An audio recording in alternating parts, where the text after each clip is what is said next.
Welcome in, everybody. Michigan wins the national championship. How about it?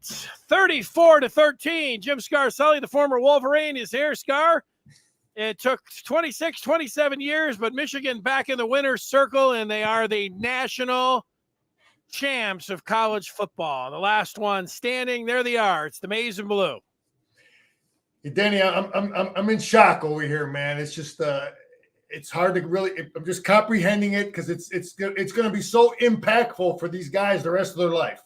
The rest of their life, they're national champions. I played on some championship teams.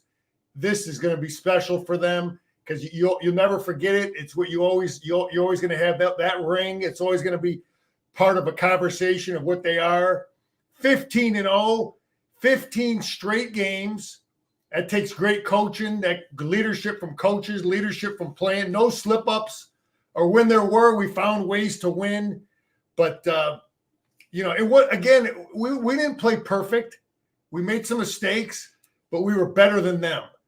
And Denny, when you look at how it started, it looked like both teams had just played tough, emotional games, 2,000 miles away and that's exactly what you had. They had a tough one with Texas. We had a tough one at the Rose Bowl. So now you got to get emotionally ready to play another game and found a way to get it done.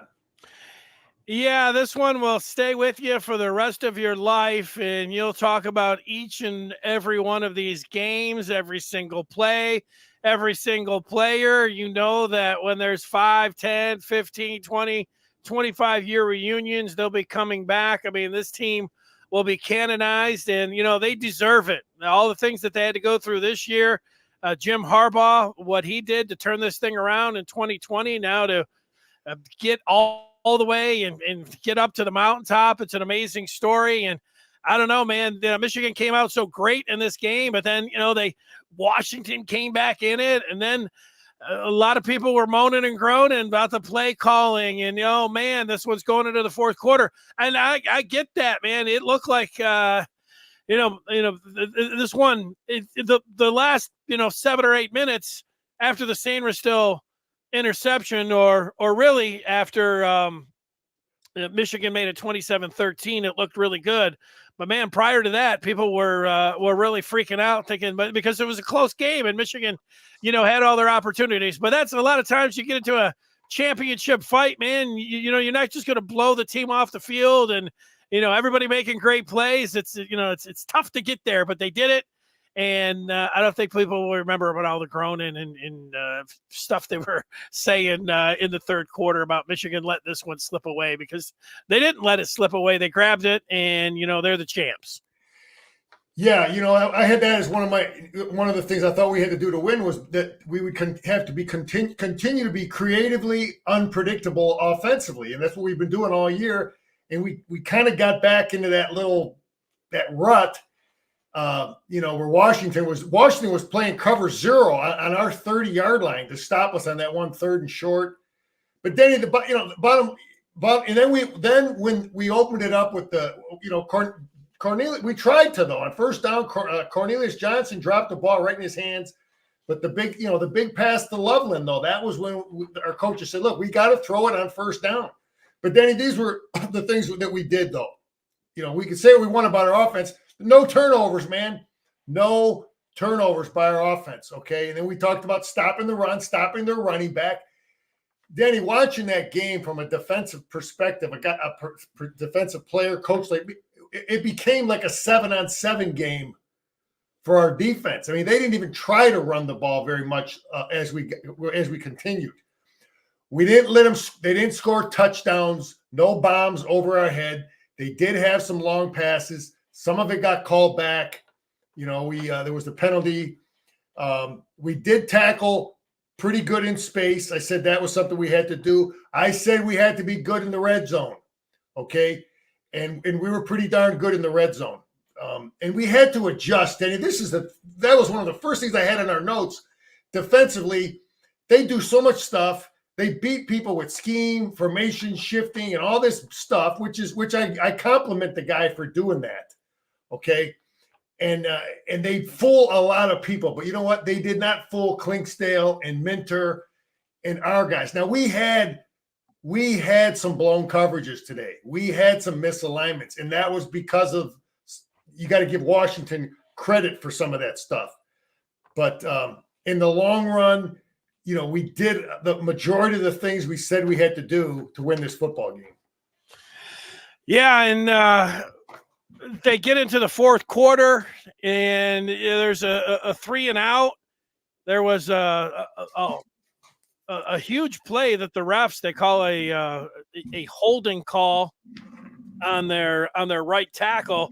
They have a 32-yard. Michigan did a really good job on Romeo Odunze. I mean, that guy's an excellent wide receiver, and he didn't have many cracks downfield. You watch Washington all year long. That guy was routinely beating up defensive backs down the field. He didn't have too many of those big plays. Michigan's coverage, they did a really good job.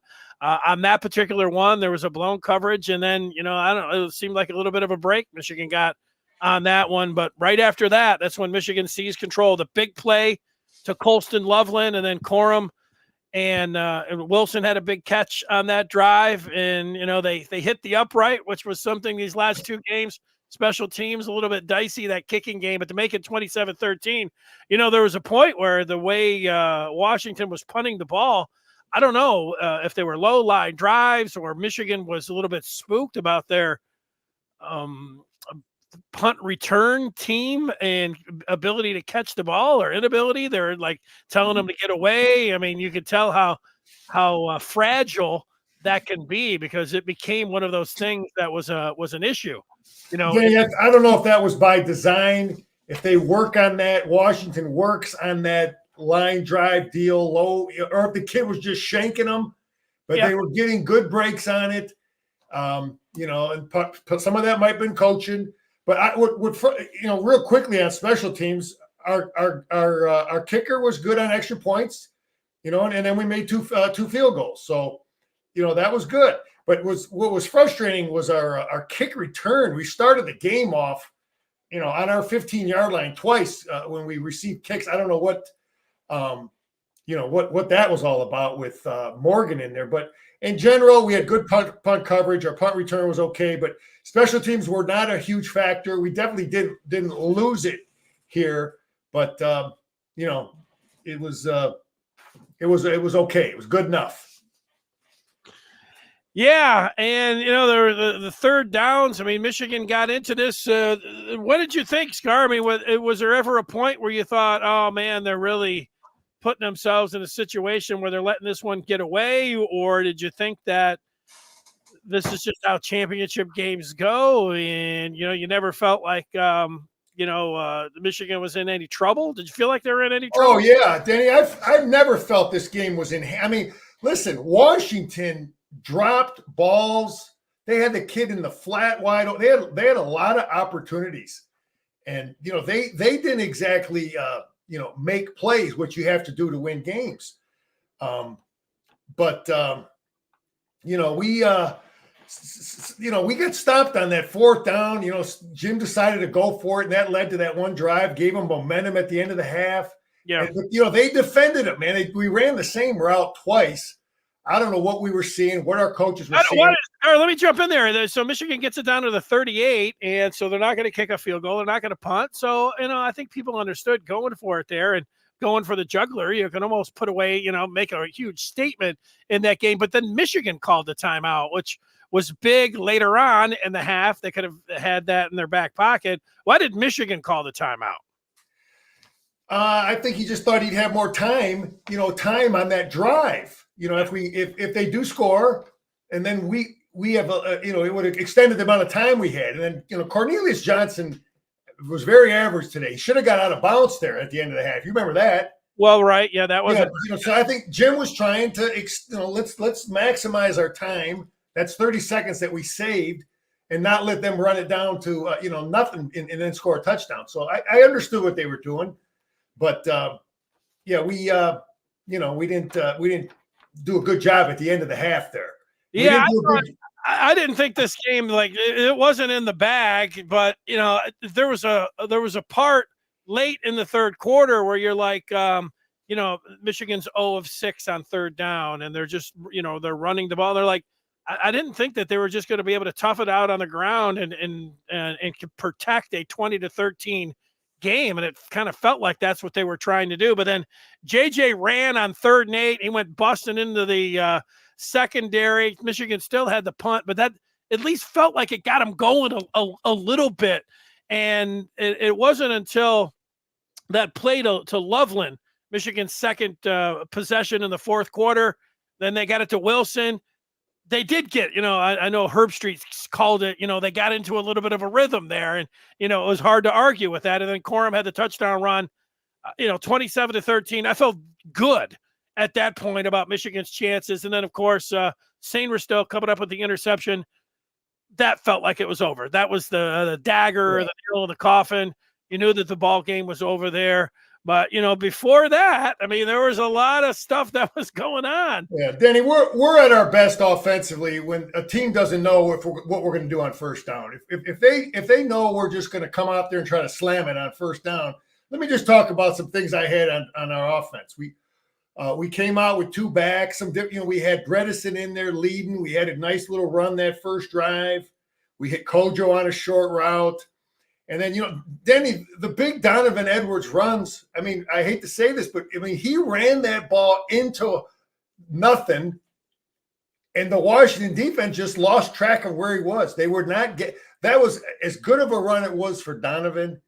It was poor defense from their safety. Their safety committed without finding the ball, and we made them pay. Donovan, our offense, made them pay for not finding the football. Look, we've had guys guilty of that, but it was a good drive to start the game. We had some play action in there because we had the run game going, but we had, in general, we had pretty good success with our power play. Corn had, so the first Donovan Edwards run was, they couldn't find it. There was a gap. They didn't find him, and it was a touchdown.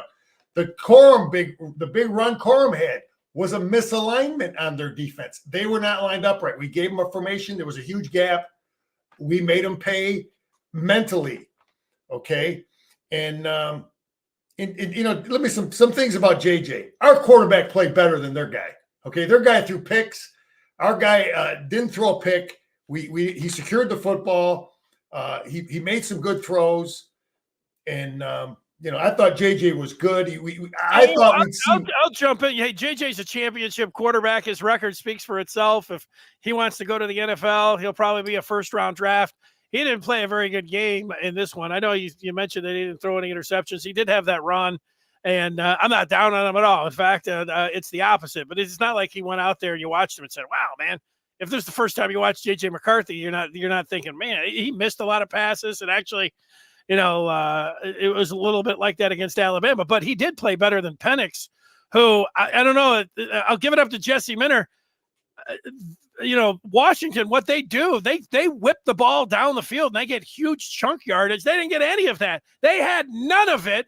Now they had a lot of underneath stuff. Man, it was underneath all day long, and the little screens and taking what the defense would give you, but. Would you rather have that or have these gigantic plays with the ball going over your head? Scar, I don't think the ball went over their head at all. And the pass rush knocked him around. And finally, he wasn't able to, I'm surprised he was able to finish the game. I mean, he would have got a stand. If it was a boxing match, he would have got a technical knockout. They'd have put him in the corner and counted to 8. And they would have just ended it because he was glazed over the way Michigan was pounding. Yeah, Danny, I think Minter had a different philosophy for this team than most of the teams we've played. He was very timid with the pressure and the aggression. We didn't bring 6 guys very much, 5 guys. He was a 4-man rush, a little bit of 5. So there was he took a different philosophy. I think he thought their run game was so weak that we could just, let them, again, like I talked about all week, let them go up and down the field, and they're not going to score touchdowns. So I think his philosophy was bend but don't break, and it was really, like I said, it was kind of like a 7-on-7 game, where we really shut their run game down. They had some success with the screen.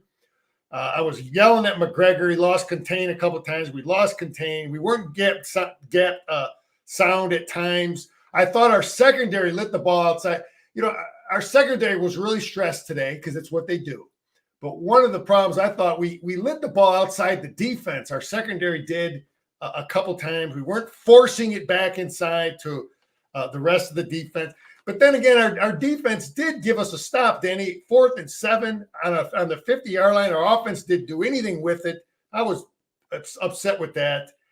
Again, I talked about there was some coverage confusion with us, but a lot of the things that we did defensively, we needed to do to confuse Pennick in that offense. So there was a downside to it, like I said, and we had a few mental breakdowns.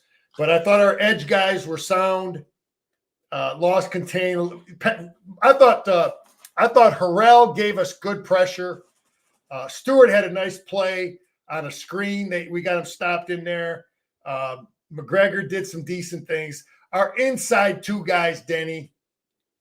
Again, I told you they got to be stout for our defense to have a chance. There was no movement on none of our guys. This was a better game for Kenny Grant because he didn't get knocked off the ball against this team because they don't have Alabama-type offensive linemen, and they don't do the things Alabama does. But Kenny Grant had a nice pressure, nice sack. Mason Graham, in my opinion, was our most valuable player on defense. The kid was outstanding. He applied pressure. He created the turnover that Johnson had. He was great against the run. Jenkins was great too, and 99 was sound in there. But our linebackers were good. Hausman played quite a bit. We had a chance to keep him boxed in. He lit it outside there. But listen, our secondary was really, really challenged. I think Clinksdale and Harbaugh, Jay Harbaugh, did a good job. There were some mistakes. Sanders-Stroll had a missed tackle in there at times, but then I'm yelling at the end there, Denny. I'm like, it's 4th down, just drop the damn ball, And then Sanders-Stroll takes it down to the 8-10 line, whatever the hell it was, because it was 4th down. But yeah, our secondary was definitely challenged, and they stepped up to the challenge.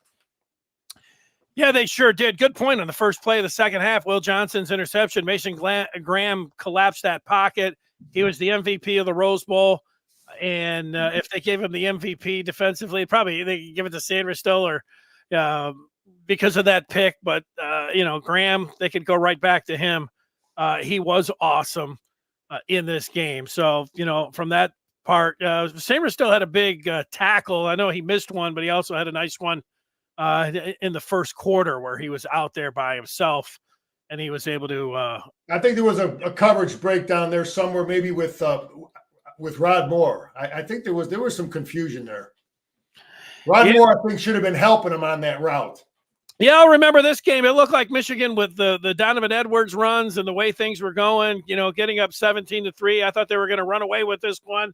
Washington was able to get back into the game. And then, the third quarter, even though Michigan got that first play interception, they weren't really able to get anything going offensively, and it stayed a 1-score game and a little bit of a stalemate until the fourth quarter when Michigan got that drive with Loveland and they got Wilson, and then the Corum was able to get it in there, and that was it. That big drive, championship drive for them that came up. That was Michigan's second drive in the fourth quarter to make it 27-13. That where you started feeling good and you could smell that championship, and that's where Michigan's at right now. They are the champions. Say it, Scar. Say it, Michigan Wolverines 2023 national champions. National champions, baby. Time to hang the big banner over there, man.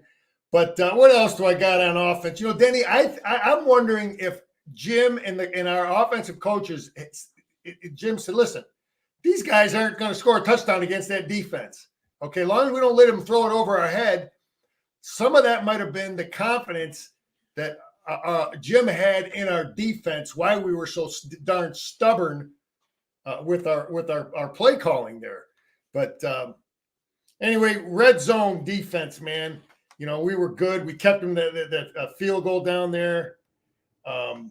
We had some penalties, man. Page hits the guy out of bounds. Again, I guess that's the downside of doing some things. I thought Harrell had pressure too on Harrell was a factor in Sanistrel's pick. You got to take a close look at that play. He was right there. And, Herb Street actually said something that made a little sense. Very seldom do they. First of all, that idiot, the other idiot up there, got to bring up the Harbaugh and the, people aren't going to respect it. Who was that idiot? Fowler. So I just got to bring up that idiot because he's got to bring it in at the end.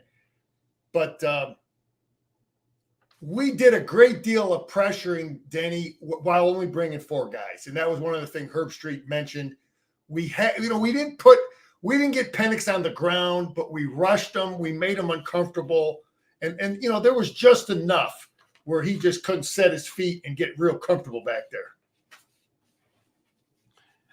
Yes, you're right about that, man. Penix was a guy who you went into this game really worried about, and the ability for him to really deal, and he did not look like the sharpest QB, and it's got a lot of credit goes to Michigan for being able to do that. Yeah, guys weren't wide open. They weren't really wide open against Texas either. The guys were making great catches against Texas. They just weren't doing it against our guys. What else do I have on JJ? I thought the game plan.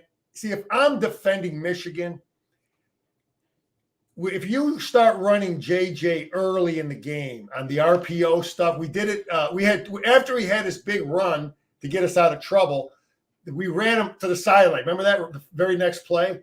Yeah, that's right. I would like to see Michigan run him a little earlier in the game so that the defense sees it early. They got to honor it early.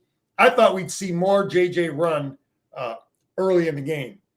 But we did get Orgy in there, and we had success with it on one play. What do I got on I thought we'd see the wheel route. We didn't see it with Donovan, but there was some good blocking by 73 and 89 on Donovan's second touchdown. So Henderson did some. I'll tell you, the Washington nose guard, they had a kid in there that was good. They had 9 6-year guys there, and one of their nose guards, I forget what number he was, but he was tough and tough to move, man. Yeah, well, this was there were some people you got into the third quarter that were like, what kind of championship game is this? Because you had the feeling out process there in the third quarter and some 3 and outs, and if you're not getting fireworks, and this was one that was billed as 2 first-round QBs, and you credit the defenses on each side for making the other quarterbacks, each quarterback, not looking like the greatest. Yeah, Denny, listen, I watched the Washington USC game, and neither of them stopped each other. It was like 49-42 at the end of the third quarter. Right. And I just really thought we would put more points on Washington. But I think to move the ball against them, you just can't be stubborn. But they're a well-coached team. They knew what we wanted to do, and we got a little stubborn with it. And yeah, well, that's kind of Jim Harbaugh. I thought heading into this game that, and I said it a few times, if Michigan got up double figures, that you better just there wasn't going to be a lot going fancy. They were just going to keep running the ball, and they were just going to play to their defense, and that's a lot of what it was. And they couldn't. They couldn't go back and run it 56 times for 343 yards like they did against Washington 2 years ago. But when you look at these numbers at the end, they sure did run it an awful lot. Both Donovan Edwards and Blake Corum go over 100 yards in this one. And let's see, the tally, 38 carries for 303 yards for Michigan, 20 for 46 rushing for Washington. Michigan did dominate statistically there, but that's Sharon Moore and Harbaugh over there thinking the same thing. Like, they wanted to just run this one ground and pound to victory, but they needed to open it up a little bit, hit some passes in the fourth quarter, and they did that. And you know, Danny, I thought we might see 6 offensive linemen, and we did. There was probably 3, 4, maybe 5 more plays, and we did some decent things with it. Hinton was in there and got some work. So yeah, that was good. And don't forget, old Scar said, you want a winner, Michigan was going to score more than 31.5 points. I said that earlier in the week, last week. Nice job there, Scar. So that was a winner. But Denny, it's about I'm just happy as heck for my team, my old teammate, and there's so many Michigan guys on that staff, former players, and things that couldn't be better, man. If Jim went through some tough times. They were trying to run him out of town not too long ago, man, and he hung in there, and Ward Manuel hung in there with him, and Jim got the defense right, 3 championships in a row. Got the offense right, got the right coaches. We got guys that can coach now, and guys that can recruit, and guys that can scheme. And Jim didn't always have that when he had guys that could coach or scheme, but they couldn't recruit. He had guys that could recruit, but whatever. Our scheme was jacked up. He's got the right scheme on defense. He's got the right guys on offense, and he's got guys that can recruit. And Jim knows what the hell he's doing with the NIL, with the transfers. We're bringing in the right guys. We're not bringing in any cancer, any problems. We're bringing in just enough, just the right guys. So that's all about leadership, Denny. People can say what they want, man. I'm just going to give you my opinion. If you think you win championships with the winged helmet, you're crazy. Okay, 100,000 people, Ann Arbor, U of M. No, you don't win championships because of that. You win championships always because of the leader. Period. So people can say I'm full of it, but you got to have the right guy in charge, man. And our guys, we got the right guy, and he's making the right decisions. And I sure as hell hope Big Ward shows up with the checkbook and we get Jim squared away. You're full of it. You're full of maize and blue. Speaking of teammates, one of ours is with us, and that is the senior editor of the Maize and Blue Review, Trevor McHugh, who was watching this game like all of us. Welcome in, Trevor, to the championship postgame show. Man, we're here. Natty or bust, no bust. Natty, we did it. I don't want to take up too much time. You guys are phenomenal at what you do. I appreciate everything you guys have done for this year, the post games, and obviously Scar with your film coverage and then things you've done midweek. I've been on this beat just for a couple of years. Like, I've made the transition from fan to being able to cover this, and I'm so fortunate and lucky for this opportunity. I was 12 years old in 97 when Charles Woodson won a Heisman and Michigan won a national championship. And I had no idea that wasn't just going to keep happening, right? How spoiled we would be. And Dennis, you've obviously been doing this for a long time. You've been on this beat. Scar, a former player, like you said, I know you close with Jim. This is for everyone, man. All the former players, all the people who in the worst and lowest moments stuck with this program all the way through, man. You guys have earned this too. This is just what an incredible win for this team. Team 144, obviously. But that team, those players, Jim Harbaugh, this staff, they all knew they had the other 143 teams on their back, and they brought them to a national championship. So, Scar, as a former player, I hope you're proud, man. And as a man who's contributed to our team, thank you so much for the work you've done. Let's go party, boys. Hey, I'm just glad to be a part of it. We all this team is no different than any team anybody's on, and everybody plays their role. You guys do a great job with everything you talk about and cover, and the recruiting and yeah. Hey, man, I remember when I was playing,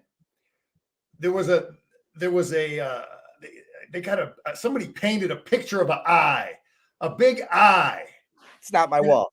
I didn't know. We didn't know what the hell it was. One of my crazy position coach, Milan Vuletic. It was him. It was his idea. So it was in the defensive room. Everybody's wondering, what the hell is that eye? What is that thing? And then he told us, that's all the former players. They got that eye. They're always looking at you. They got the eye. So we always had that eye in the defense. Now I don't know. I don't think Jim has an eye over there. In my era, there was always the connection and the idea that you were playing for, you're obviously Michigan, your teammates, but the guys from the past also. And that's something that I like to hear that mentioned from these guys, because I know it was a factor when I played. And that was a big change Jim made. You addressed it, right? Bringing in Mike Hart and Bellamy and these Michigan guys, not only just bringing them in, but kind of letting them do their job, right? Taking your hands off and taking a little bit from everybody. So look, I want to watch you guys. Yeah, Trevor, you keep. I'll tell you something though. You guys really hammer it. Do a great job recruiting, but people got to understand this. When you're a coach, an assistant coach, and you go in a living room or you're talking to a kid at a high school, this, that, or whatever.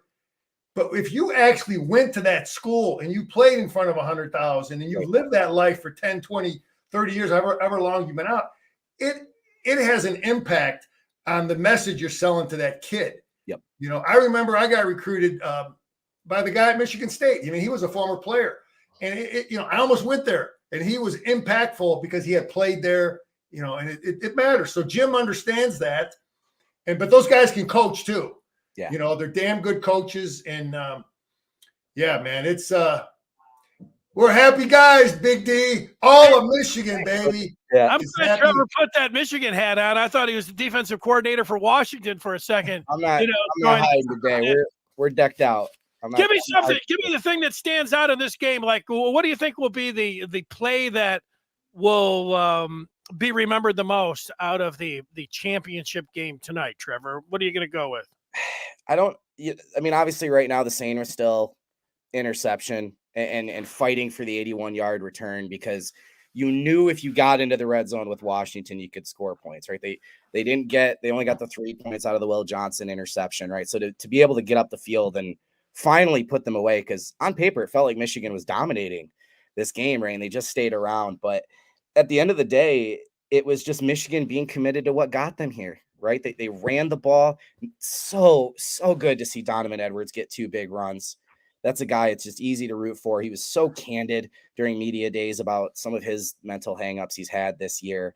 But everybody on this team, Keon Saab made a missed tackle early in the game, comes back with a huge pass breakup. Sainer still had a missed tackle, comes back with the interception, pass breakup of his own. Will Johnson with some PIs, comes back with some good coverage, right? Like everybody, JJ was off at times, makes the big throw to Loveland, who had a drop, catches the ball, gets a 40. Like everybody who made a mistake bounced back and made a play that helped win the game. So I don't know if there's one play that sticks out to me as much as just look, defense winning championships, Michigan committing to the run, it eventually paying off. And look, you may not have to we've talked about this all year. You may not get sacks, but pressure, generate pressure, force mistakes, incompletions, turnovers. It was just Trevor, you sound like a coach, because you sound like a guy like me talking, because Denny always wants to get me to identify those one or two guys. Yeah, no, and I'm always talking about, no, man, it ain't never one or two guys. It's and you're right. It was. I mean, the scheme defensively from the coaches was darn good. The players, they made a few mistakes, but in the long run, it was good enough. There wasn't one guy. I thought Graham was our MVP, though. Yeah, Mason Graham's unreal. And same thing on offense. No one was perfect, but the pass game was enough. The run game was enough. The play calling wasn't perfect, but it was good enough. It was no one guy was perfect, but collectively we were good enough.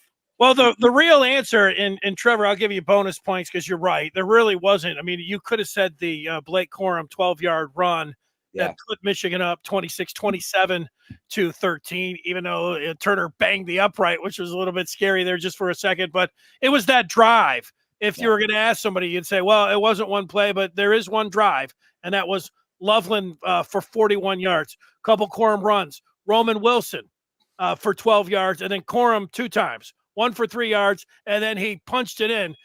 That was really going to be. That gave us all a sigh of relief. Yeah, hey, I thought JJ finally getting loose on those couple of runs too. That felt like something binding the offense kind of shook off too, and that kind of loosened them up a little bit. But look, last thing I'll say, they've talked about this no-star defense the whole time. There's stars on that defense. Mason Graham's one going to be back next year. Kenneth Grant's one going to be back next year. Will Johnson, right? But it's a team effort. And I know you can say it's cheesy, you can say it's cliche, but it is. These guys count on each other. Even when they make mistakes, they're there. JJ, whoever, telling them, come back. We still need you. You're going to make a play. And they seem to just always do it. Cornelius Johnson had a rough play, but they make plays when they need to. And it's just an incredible team effort. It feels like an era of sorts, the 21 and 22 and 23 coming to a close here. We don't know what the future holds, but you can't take this away. Don't let them. They're going to try. They can't take this away from you. The memories you've made, how you feel right now, they will never take this away from you. Don't let them, boys. So, hey, hold on, Trevor. We've got I'll call you in a little bit after this show. There's going to be another show after the postgame show, so I'll get a hold of you there. Of course, more on the Maize and Blue review in the next couple hours, and obviously the next couple days. But we have Jerry Diorio on the line from down in Houston.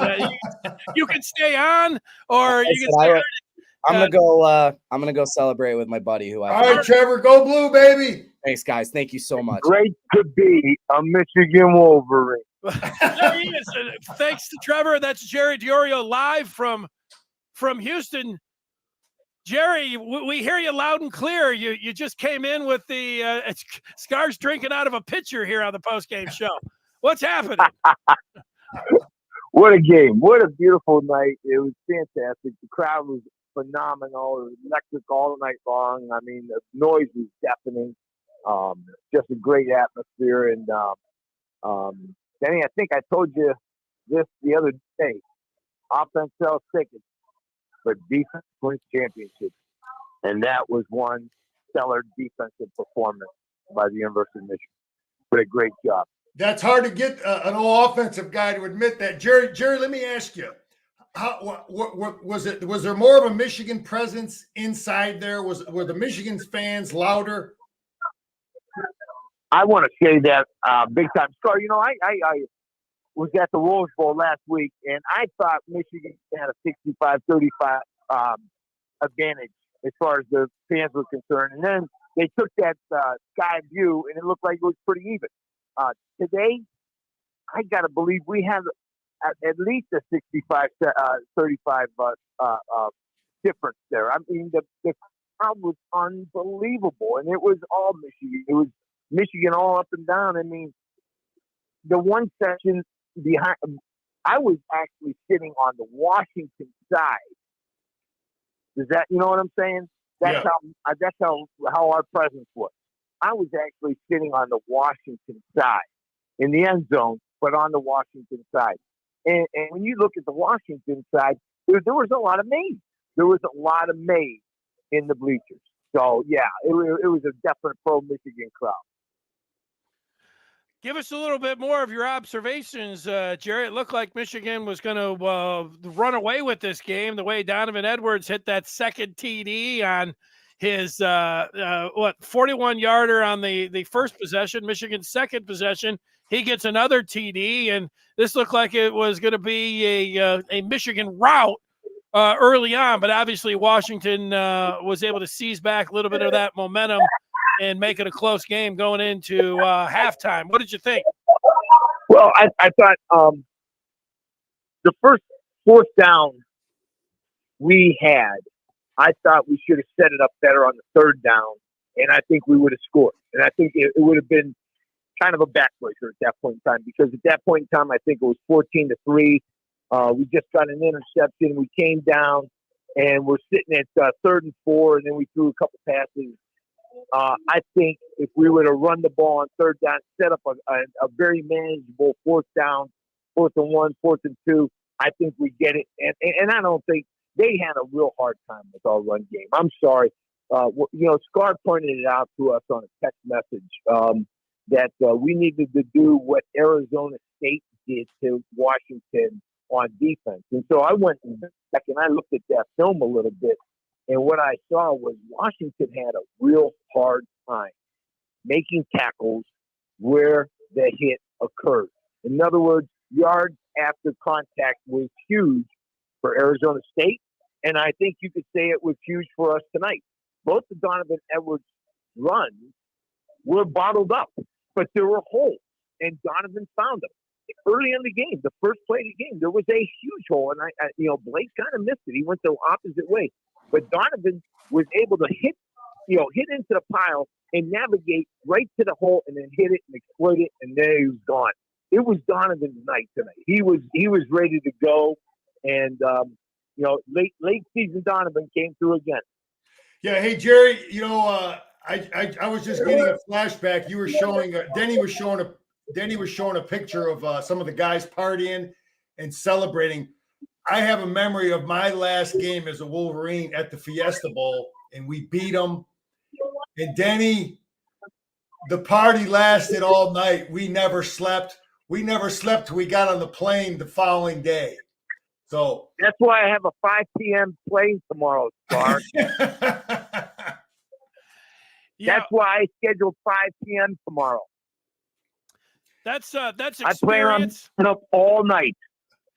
That's a great job, Jerry. How about a word on the defense? Now that it's over, Michigan allows 10.4 points per game this season. That is the fewest by a Big Ten team since 1997, who gave up 9.5. And obviously, both have something in common now, as they both won national championships. The fewest points allowed per season by a Big Ten team since 97, this 23 team bookends with national championships. What about the job the defense did tonight? Well, outstanding. I think you go down and what you saw Michigan do the last couple months, Penn State, Maryland, Ohio, Iowa, Alabama, now Washington. Those are very explosive offenses. Those were very explosive offenses. And look what Michigan did. I think you could put this defense up as one of the best, if not the best defense in the playoff era of college football. This defense was outstanding. It was dominating. It was flying around. There was nowhere to go. I thought it was a bend but don't break early in the game, and it just seemed like Michigan, the defensive line played outstanding. There was pressure. The quarterback, Penix, missed a wide open receiver in the first half, and I think the reason is because he was a little bit nervous.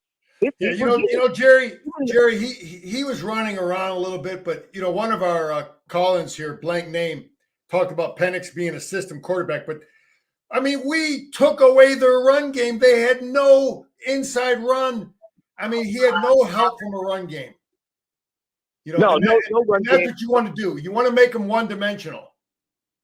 Absolutely. And again, I'm going back to the defensive line and linebackers. Colson, Barrett, Michael Barrett, Colson, Graham, Grant, Jenkins, McGregor, Stewart, Harrell. Goody played outstanding. Goody played an outstanding game. So there were some just outstanding individual efforts that led into a team victory in a national championship. And gosh, is it great. God, is it great to be in Michigan Wolverine. Say it, Jer. So Harbaugh's going to be up there with Yost and Carr and what is it, Oosterband? What's he saying, Danny? What's Jenkins saying? I don't know, but he's pretty happy. I can tell you that. He had a hell of a career. He was outstanding. Again, we took their run game away. Guys like him and Kenny. Hey Scott, let me ask you something. Do you think Jimmy didn't sign because he knew it wasn't enough? He's the best coach in college football. Wait, you say your question again? I said I was being a little bit facetious there, Scar, because I know Jimmy wouldn't do that.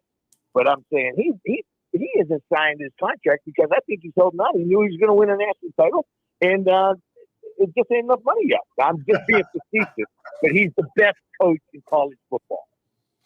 Well, he's atop of the mountain of college football right now. And all of those names that you said, I would put him as the number one football coach in Michigan history. I would put him number one.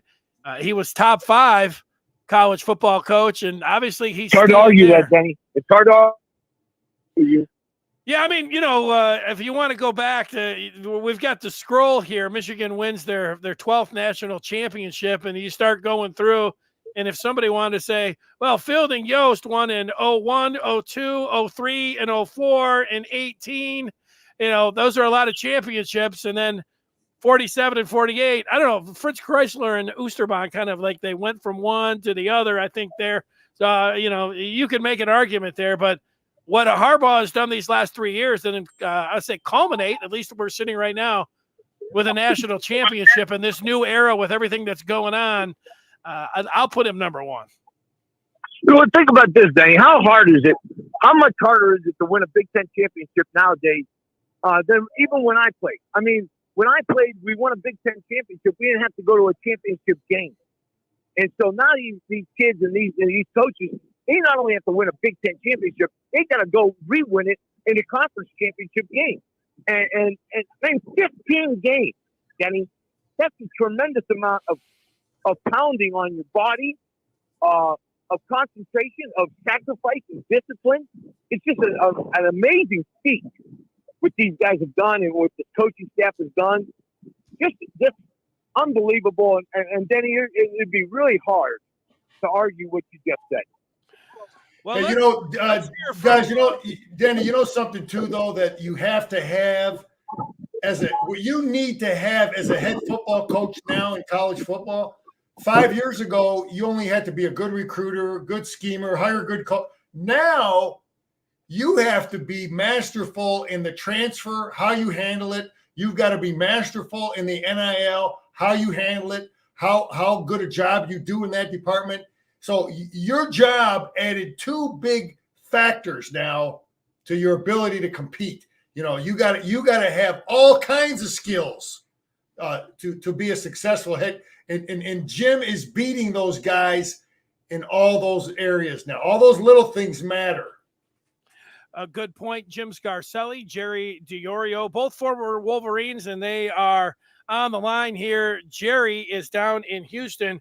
And after the game, Chris Jenkins was on the field. Scar said, hey, what is he saying? I was showing his emotional video. Let's pull up some of this audio and see if we can hear what Jenkins has to say here. We said it since the beginning of the year, man. Those who stay, we came back for a reason. Those who stay will be champions, and look what happened. All that work everybody put in. No matter the doubters, the critics, the haters, whatever. No matter the adversity we face, this team, from players to coaches to staff, buckled down, man. And we became legends tonight. We done proved the whole world wrong. And I'm so proud of everybody, man. Thank you so much. Go Blue forever. I'm a Michigan fan for life. Pretty happy. But you knew that was going to be pretty good there. He is, Chris Jenkins from down on the field. Go ahead, Jerry. You're on. Hey, listen, Denny, I got to go find an Uber real quick. Okay. But I just want to say everybody go Blue, and God bless, and what a great day, and great to be a Michigan Wolverine. Hail to the victors. God bless you all. All right, Jerry. Take care. All right, brother. Down on the field. I mean, you go to a game, and you are fired up. You're part of that. It just takes you to a different spot. I mean, when you're there, it's just the energy of the crowd. Afterwards, I mean, you're ready to go crazy. I'm seeing somehow I got a pretty good idea. Jerry will work his way into the team hotel for their party they got going on up there tonight. Somehow I have faith that my old teammate will find a way to work himself in there. He has a knack for doing those kind of things. Hey, he should be able to just go in there with one of his championship rings and just go like this. There's my ticket right there, buddy. Let's see that ring right there? Tell Harbaugh to open up the doors. I can't say enough. Boy, Danny, I listen, man. Right. Go ahead, Scar. Well, that reminded me of our old friend John Gindia. His dad had a national championship ring, and he used to use that at Chrysler Arena at times when he walked in. I don't have no ticket. I got one of these, man. They used to let him walk in. You should let somebody walk in if they have a national championship ring and let them go ahead. And I'm just looking at videos and pictures from around the world of people running around with flags and it looked like a snowstorm. I don't know. Maybe that's here in Michigan. I haven't been outside in a minute. I thought it wasn't supposed to start snowing until 5, but yeah, I mean, this when it's this many years, you know, you're going to over 25 years, 26 years, you know, you're going to celebrate like it's 1997. And, you know, for the people that have to go to work tomorrow, there's, you know, it's a tough one.